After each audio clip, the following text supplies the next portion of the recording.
এইবার বুঝিলাম ঠাকুর মশায় আজ এতক্ষণ পর্যন্ত কেন ভোগ গ্রহণ করিতেছেন না।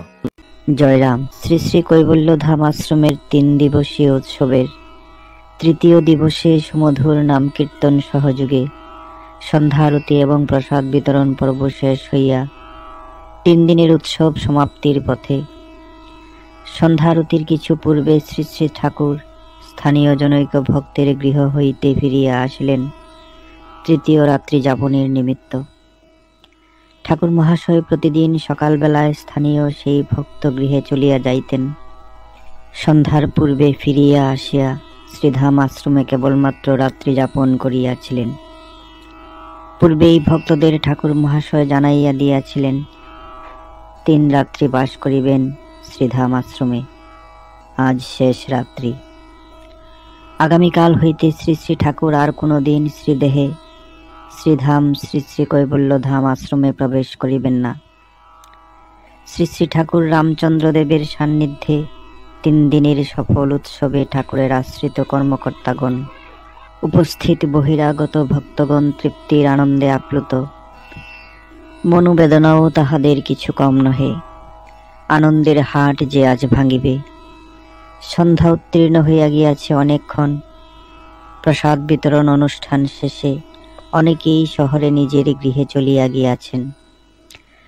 আশ্রম অঙ্গনের চারিদিকে বিক্ষিপ্তভাবে আশ্রমবাসী এবং কর্মকর্তাদের কেহ কেহ বিশ্রাম ভালাপনে মগ্ন।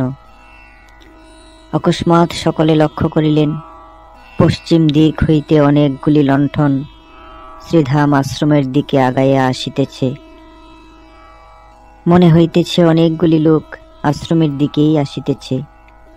কিছুক্ষণের মধ্যে প্রায় 40-50 জন লোক আশ্রমে প্রবেশ করিয়া শ্রী শ্রী কৈবল্যনাথ দর্শন প্রণাম করিতে লাগিলেন। তাহাদের দেখিয়া প্রমাদ গুনিলেন কর্মকর্তাগণ। সর্বনাশ, এতজন লোককে প্রসাদ দিবেন কেমন করিয়া? প্রসাদের ভাণ্ডে অবশিষ্ট যাহা আছে তাহা 2-4 জনের হইতে পারে। খবর লইয়া জানা গেল তাহারা কাট্টুলি গ্রামের উত্তর প্রান্তের স্থানীয় চাষিবাসী লোক। গ্রামের কাছেই 3 দিন ব্যাপী নাম সংকীর্তন উৎসব ইত্যাদি হইতেছে। তাই আজ সারাদিনের চাষের কাজের পর তাহারা সকলে শ্রী শ্রী কৈবল্যনাথ দর্শন ও প্রণাম করিয়া ঠাকুরের আশীর্বাদ পাইতে আসিলেন।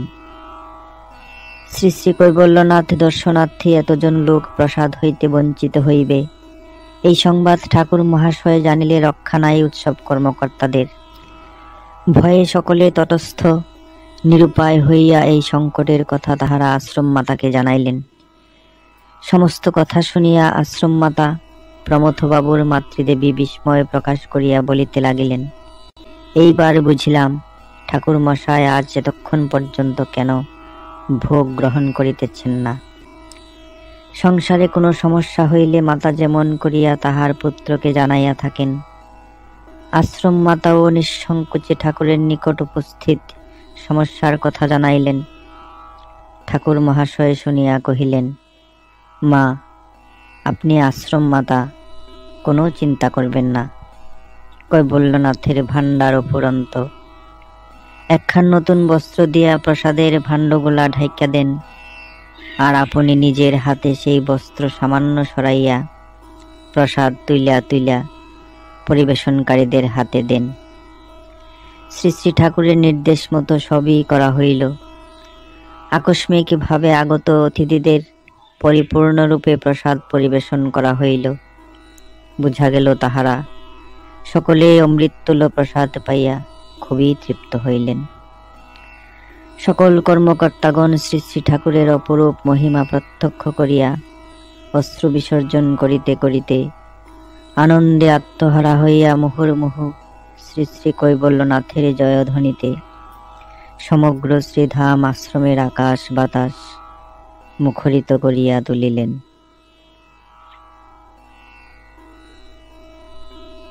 জয় রাম, জয় গোবিন্দ।